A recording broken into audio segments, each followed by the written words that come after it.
Hi guys, well it's Sunday today and the weather's a bit odd, so it's like 28 degrees and sunny, but it's windy today, and it's like Sunday is a day for go to the beach, yeah, and chill out, or at least get up on the roof terrace and chill out, yeah, but it's too windy, so couldn't do that today. So I thought, you know what, this morning I was at the car boot sale and I found a couple of computers and I was going to leave them till tomorrow when I'm at the office, but I'll come down to the office for an hour or two and let's see what we've got. So after last weekend's rather epic purchase, €93 in total, which I actually did very well out of when we added up the potential profit from that based on actual sell prices for the items. It was a minus the cost, it was about £270 profit, yeah.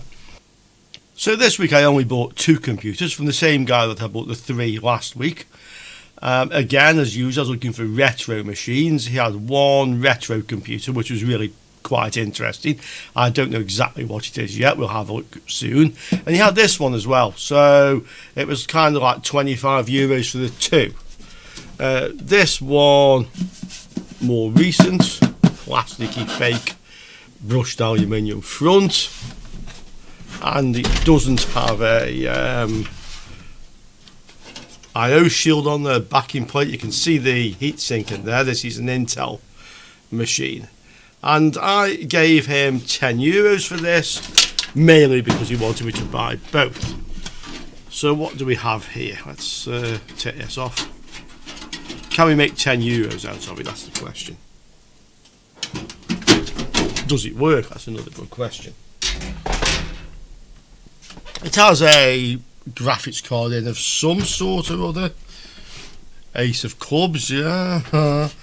And this is a socket 1155 motherboard. So this is an early generation I something or other, or it could be a Celeron. Who knows, yeah. So with a bit of luck, it's an I something or other.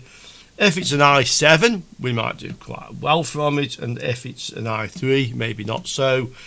And this is going to be a 2nd or 3rd generation. Yeah, can't easily see the model number of the motherboard. It's probably obscured by this graphics card, but it is a gigabyte motherboard. So let's see what we've got. I think the first thing with this, as is always the case, check for short circuits, and then if it's looks okay, let's just plug it in and see what it does. It's a complete machine. It's got a hard drive and a optical drive in it, RAM, so it is a complete machine, although the RAM strips do not actually match each other. Let me get some leads and let's see what we can do. I have multimeter, and I also have a new webcam. Fast cost of €23, 1080p, 30 frames per second, so it says.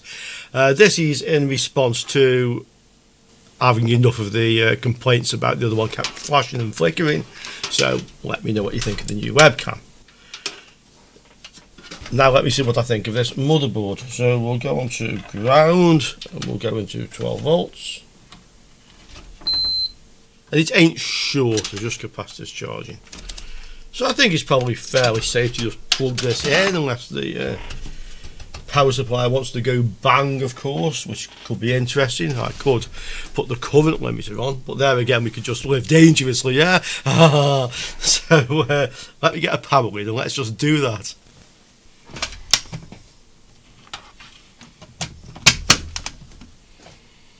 Let's go then. I'll just disconnect the hard drive, switch it on.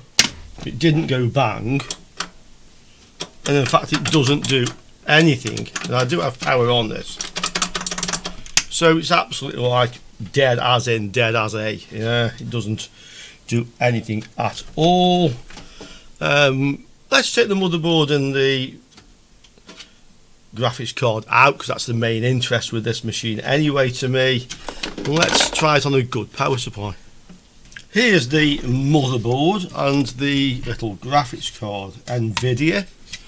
It's like a GT2 something or 6 something, Club 3D. G242WI, that's what it is. I bet it's like a GT 200, 240, something like that. A lot of corrosion, you can see the green gunge around here.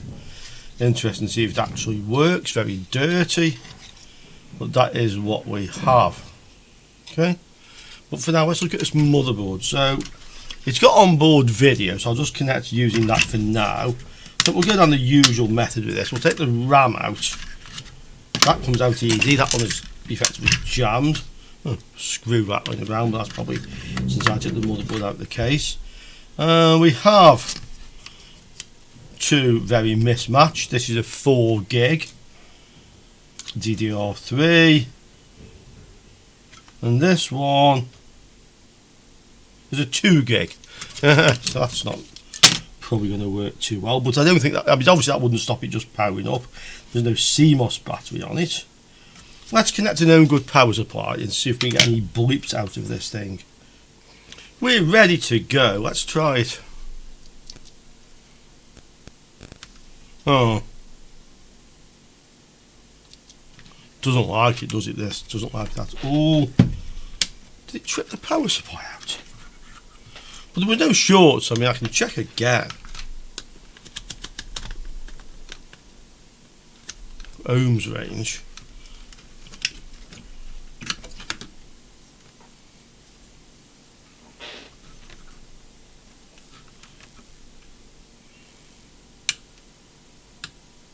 No, there's definitely no short circuit there. So that'll be ground. Okay. Let's look on the other power rails as well, out of interest. So I should read some possibly lowish resistances because the power supply is attached. Yeah, 20 odd ohms, quite normal for the 3.3, especially with the power supply attached.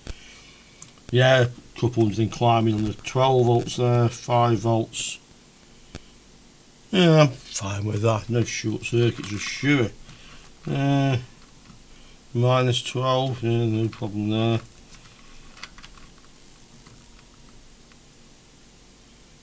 No standby, no problem. So that's the standby 5 volts. Actually, the green is the start pin. But there's no short circuits around this. I think this is the power gut. I don't see anything wrong there. Let's try again. So power is on the power supply.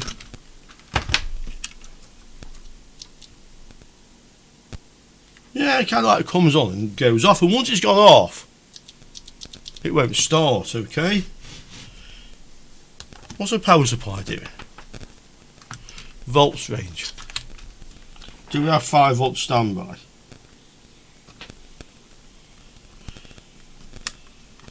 No, we don't.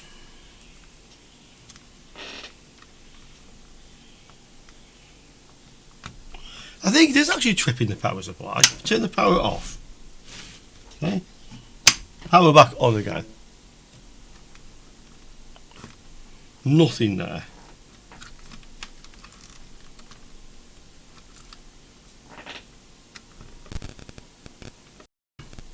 .7. 5. Maybe it's had a bad connection. So we do have 5 volt standby. Let's try it.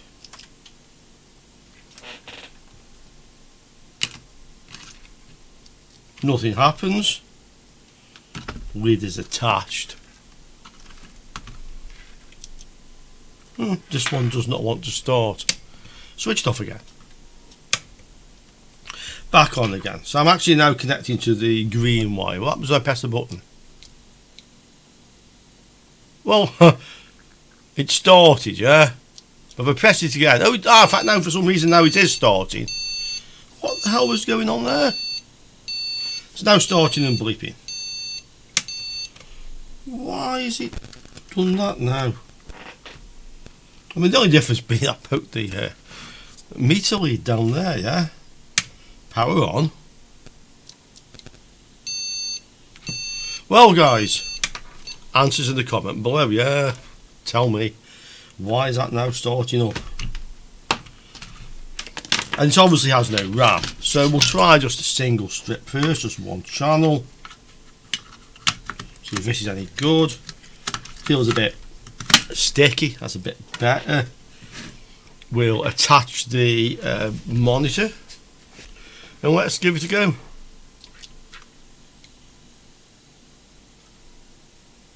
On, off. On by itself. Off. I'm not pressing anything. On. Off. Okay. So with this RAM in, 3 times, and then is it going to boot?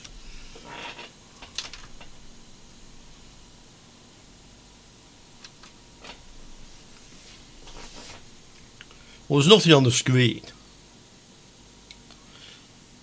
Let's put, it's off again. Let's put a CMOS battery in this as well and see what it does. It's back on again.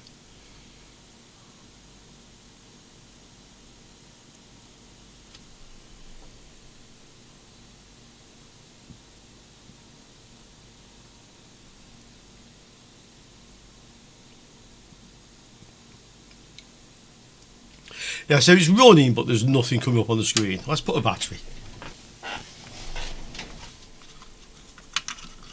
See if this helps it at all. Power on. Start.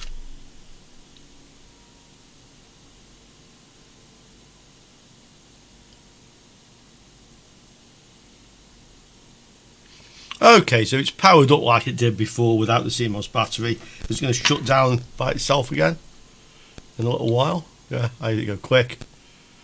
And then start again. Yeah. Let's try, and I hear a little click on the speaker when it starts, by the way. Let's try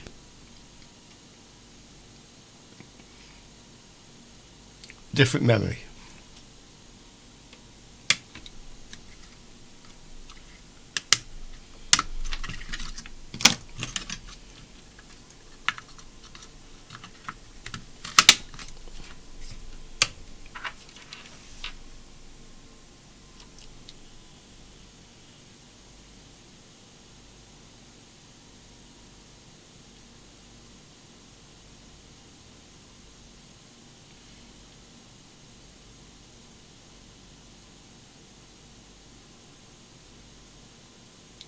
Now a little click on the speaker and it switches off.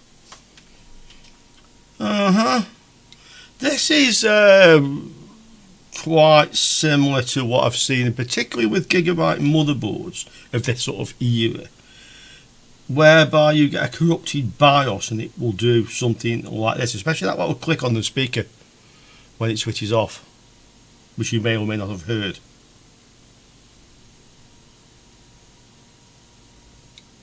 Yeah, hopefully you heard it that time. Okay. Well, I'll turn the power off then. The power was already off on the switch, it's just the thing's discharged now, yeah. And then, no RAM, and it bleeps. Yeah. Power is off. Just make sure it doesn't it discharges. We'll have a look to see what CPU we have. Could be a problem with the CPU, and if that seems okay, and I'm sure I've got other ones we can try in here, we'll try the BIOS. Okay, so what CPU did I get for my €10? It's very dry. Let's zoom down and we can both reveal it at the same time. Yeah, we can all both reveal it. We can all enjoy finding out what it is at the same time. Am I unlucky? Is it a Celeron or an i3? Am I lucky? Is it like an i7? Let's see.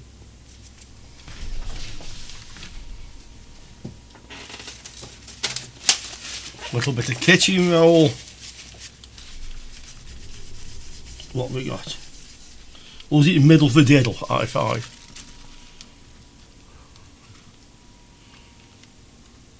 It's a Celeron.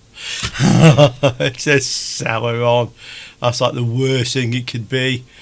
But the only use for those things is for testing motherboards, in my opinion. Not a lot of use for anything else. It's a Celeron.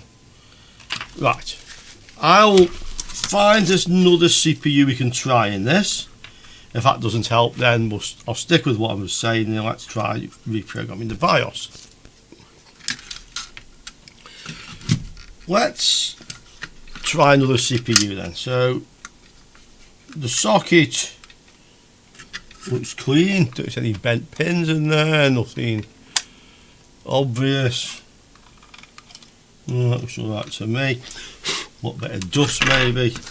So this is a i3-2120, not a very exciting CPU, but perfectly good for testing motherboards. Okay, so we'll put this in. I know this is a good one.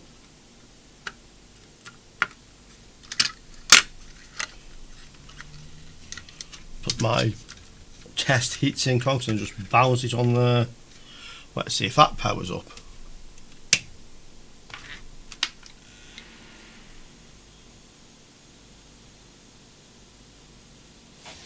Well, the fan's spinning,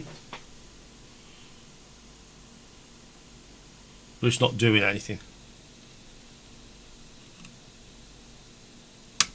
Okay, we can try some known good RAM, but I really don't think the RAM is a problem. I mean, without the RAM in it should bleep. Yeah, fine.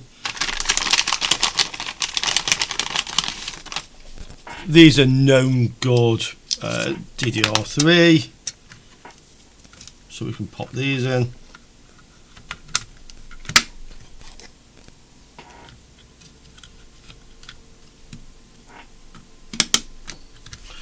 Does it want to work now?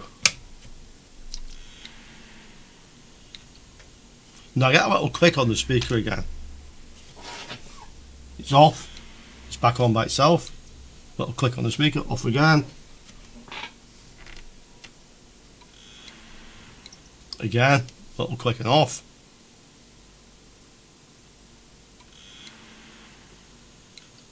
Little click and off. Okay, so it's not having any of that. I'm going to go for the BIOS, guys, and this is just down to a bit of prior experience, really, particularly with Gigabyte motherboards. Let's see. So the BIOS is probably this chip.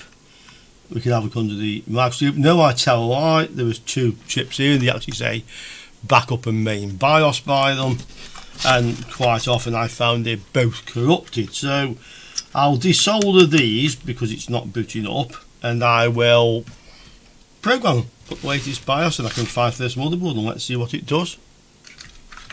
So to do this, take the CPU back out, we'll take the battery back out.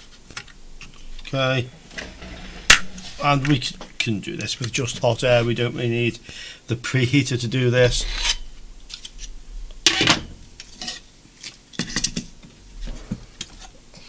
You don't really need low melt solder to do this, because you've got leaded solder, yeah? And compared with lead free solder, leaded solder is basically a low melt solder. So we'll add leaded solder to the chips, the pins, all the legs, and then it should come off with the hot air, and these should desolder before anything else even melts, basically, yeah. A bit of solder, bit of flux. Okay, so we can just bit of flux. You can skip forward if you've watched my videos, plenty of them, you've seen me do this before. This is, in my opinion, the easiest way to do it.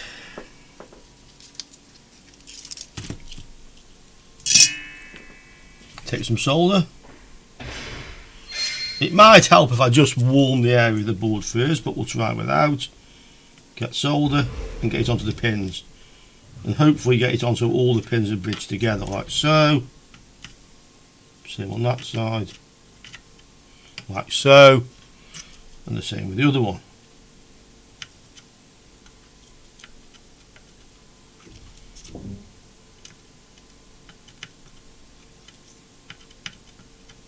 Doesn't quite want to bridge, but I'm sure I'll get it. There you go. And I'll just come in from a different angle on the other one.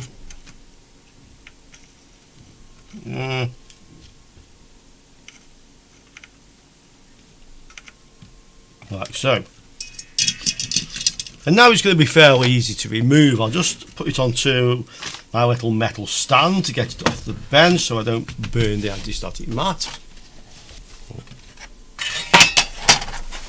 There we go. I think you can probably see there's a lot of empty space here with no components, and also there. And then the same with this one, there's components either side, but there's a lot of empty space there. I won't put any Kapton tape on, A, because I'm not even going to melt the solder on those small components, and B, because it just makes it harder to get heat into the board properly. So no Kapton tape. I'll probably use, having turned it round, I'll probably use my left hand with the hot air and my right hand to remove the chips, because I am right-handed. I'm pretty good with my left hand. Years of experience of this sort of work has kind of made me a little bit ambidextrous, but I am still better. I do favour my right hand. So obviously I don't want to get this too hot, I want to melt that, and I don't want to explode the capacitor. So I want to try and get more heat into this area of the board plus the components. Okay. We'll do this one first, the one nearest to me. Let's see if we can actually see it as well. So we should see the solder melt the leaded solder. Yeah, it's going, this is on shiny, and now I should be able to remove this. Yep, like I said, it's off. And then the same with the other one. There's quite a lot of heat in the area. Again, I don't want to knock these little resistors off. I'll tend to go that way with it. There.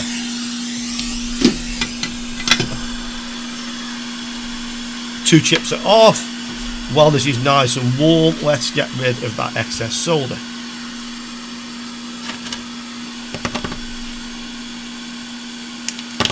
I'm doing this without any magnification, by the way. The camera just froze. I'll fix that in a minute. Let me just get the excess solder off.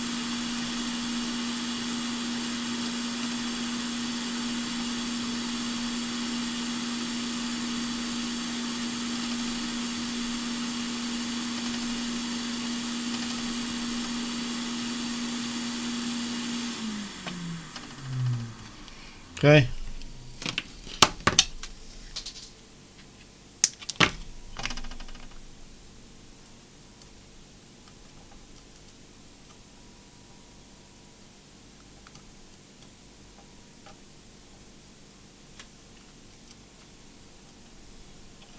That's most of it off. So we can clean the motherboard up, and then we can reprogram our chips. And I'll also unfreeze myself. So by replacing my webcam, I might have stopped it flickering, we'll see. But I haven't stopped it freezing when I'm moving stuff around with the air on the bench, basically. Okay, let's sort these chips out then. So we'll get rid of this. Let it cool down in the meantime. Here are my two BIOS chips. I can fairly easily get the solder off these, just hold the chip in the tweezers basically and just come in with a soldering iron. It should melt that with the solder. Nice and clean. Same with the other one. Just hold off it with the tweezers. Clean the soldering iron tip. Okay. Nice and clean. Let's program them, yeah. I have the EEPROM chip in the programmer. It is, the manufacturer, the logo is MX, is it Maxine possibly, 25L3206E. An EEPROM programmer is one of the most useful things you can buy when you're doing electronics repair, and for this sort of work and for many sorts of repairs, to be quite honest, they're essential. Yeah, this is as essential as your multimeter and your soldering iron in a lot of cases.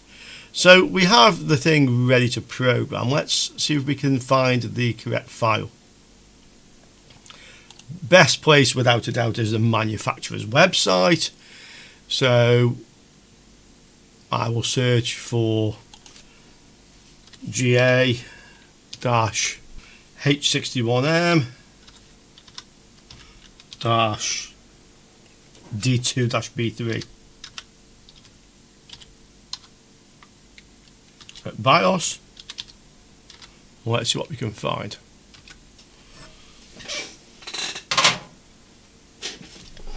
As I hoped, I found the Gigabyte motherboard. This is revision 1. I'll just actually check mine, see what revision it says on the board.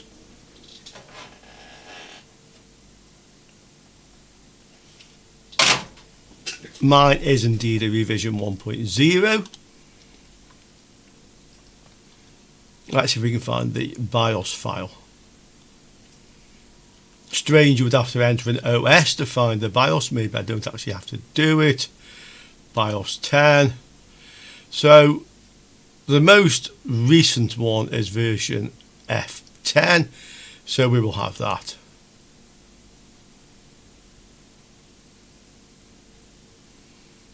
And I will put it into a suitable folder. That should do just fine. And save it. Now that looks like it might have been an exe file, which is not actually what we need. We need an actual bin file. But let's have a look to see what we actually downloaded. Let's see what size the file is. If it's an even number of megabytes, that is just what we want. Well, in fact, it's a zip file of some sort, so let's unzip it.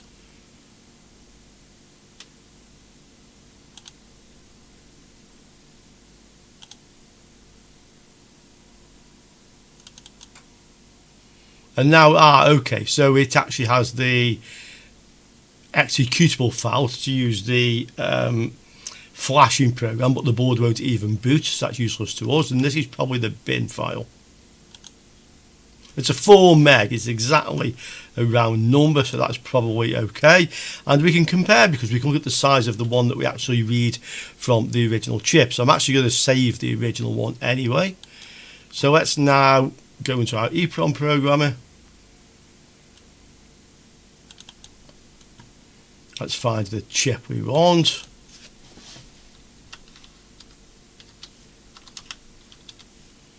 .3206E, and we have them. And ours is, it's like the small outline thing, that one I would say.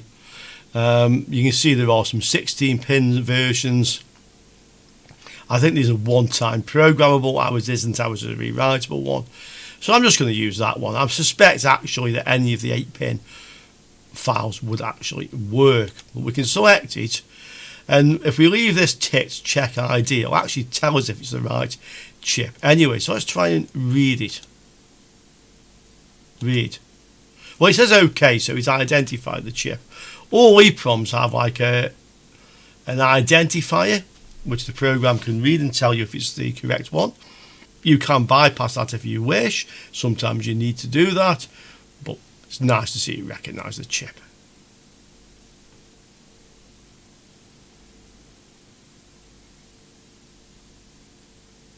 Okay, it's read that, so I can now save the file. If you look at the file, you'll find lots of FF areas. That's quite normal, don't worry about it. You may find some readable text. Yeah, look, there's like a bit of readable stuff there, yeah. You may find that some more here. System halt, cannot find BIOS body bar.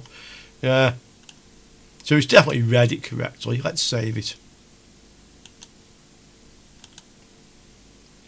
I'll put it in the same folder as the one I downloaded. This one. And we'll call it original. Yeah. Save. Okay. So we now have the file saved. If we have a look at the actual folder, there is a file, and if you look, it should be the same size. Yeah, 4 meg. So that also tells us we have the correct file. Now let's try to program it. So we'll open the one we downloaded. This one. Yeah. Okay. And let's program it. P. Program. It's erasing, and then it will program, and then it will verify. After that, I'll do the same with the other one. Then we can put them back on the motherboard and see if this actually fixed the problem.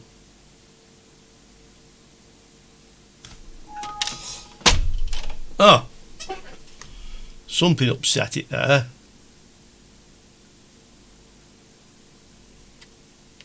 Yeah, it's the first I've ever really seen that come up. I'm not quite sure what it means.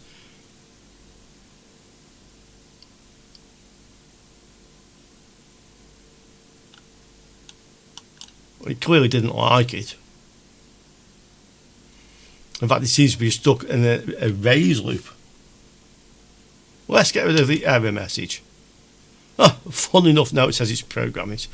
I have to say, guys, I've never seen that before. When it programs it, it will then verify the content. So let's see if it can do that. Okay, overcurrent protection action. So it seems to be some problem with this chip. Let's try program the other one.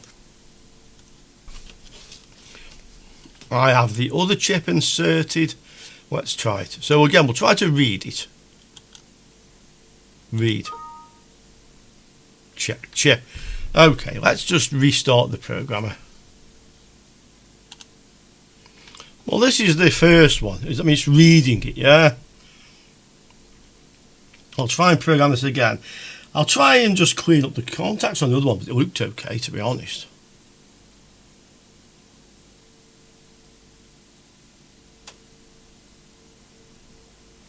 It's read it. I've already saved this file that I read originally. Let's have a quick look though, see if it looks like the other one.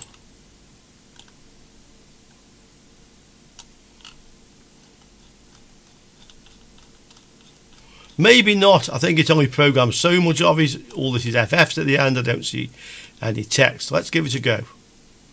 So we'll open the file I downloaded. Okay. Now let's program it.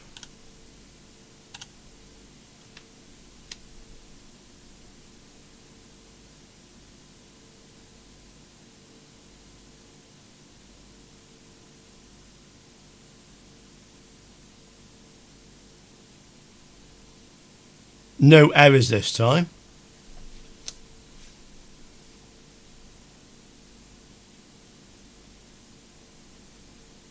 Programmed, now it's verifying. I'd like to believe the problem was just a bad connection with the chip in the IC holder.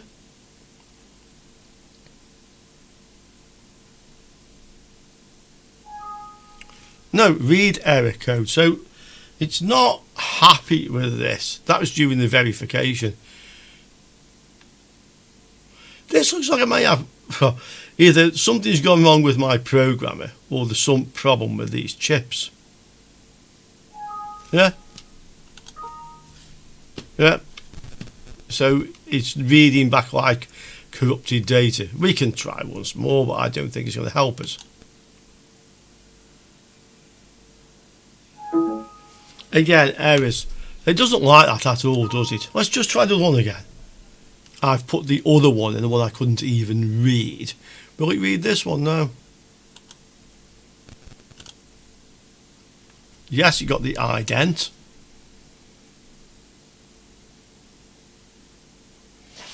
I'll save this one again. We'll call it orig2. Original file 2. Save. I'll go back into the same folder. Orig2. Okay. And then let's open the new file.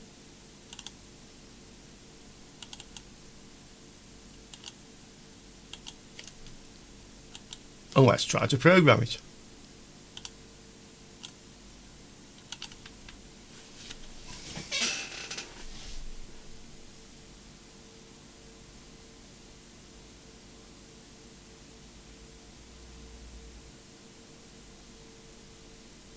It programmed. Okay, let's see if it verifies. Looking good. Okay, so that programmed successfully. So that at least tells us that the programmer is working okay. Let's go back to the other one. I've swapped it, so this is the first one we were trying to program. Let's try it again. Reads the ident okay. I don't think this is a bad connection issue, but let's see what happens this time.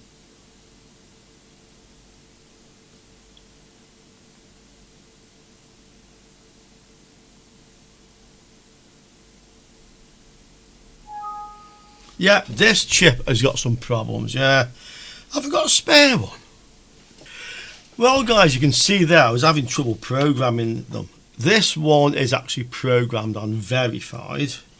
The other one I've tried several times and I can program it, but it doesn't verify or it doesn't program properly. So it looks like this chip has a problem.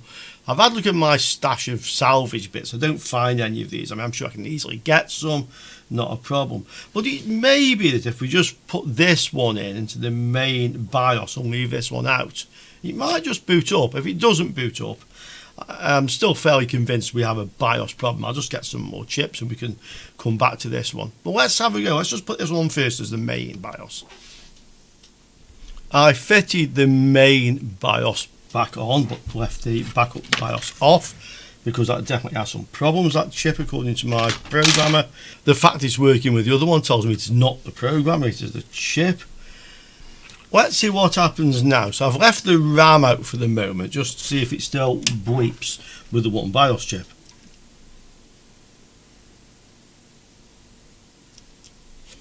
And we're back to that problem whereby it sort of tried to power and then didn't power on. Let's put the CMOS battery back in. Okay, because this seemed to help it last time. This is the original processor back on, by the way. Okay, power.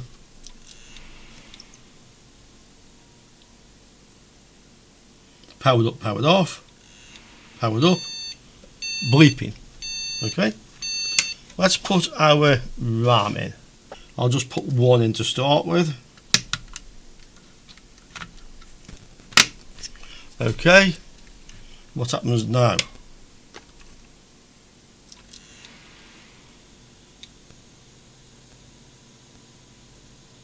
Well, it's powered on, and I got one bleep. And I assume I have a picture.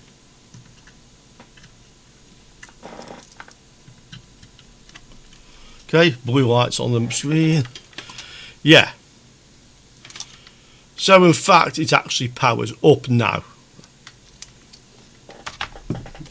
Let's put the other strip of RAM in. In fact, it restarted by itself.